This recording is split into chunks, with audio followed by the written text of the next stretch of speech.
boi la wa on nem mo se amoy thawa ten awang wang yen kala zareng akun nem ka shen na ka maya mi ben na ka tik tu boi chave chiang em se ka thin rim na ka chua om vereng a vide diluen sa reng reng tela ki ma van pui tim ma hen a thane na bola khola ma ba lo ka in thau yau pon za tin ka ngai for mi sa kang va mi tila esam zau yeng zau para du tak panim polo se ke bala lunga dum thau ka du lai ni ke punga du chemin di ka du ber min zo da mi du ber mi ka du ber ha sang ka thok dun te ang du lai nang ne ka ba na chla tu kan ngai bil ne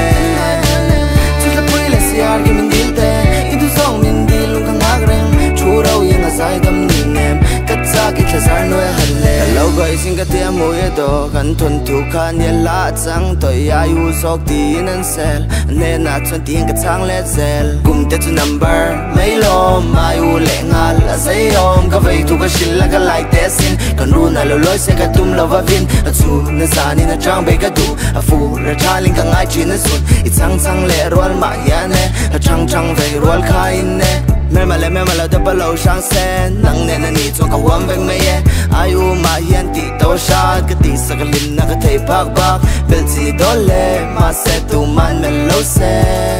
ka du chu mi zong ngai hei le an run lam ka be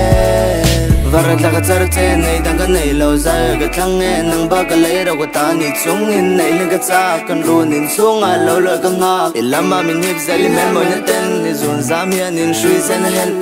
nang lo chu du dang ka nei lo in som lo hian kai sa ka thei lo sang ta ka thok dun te ang du lai nang ne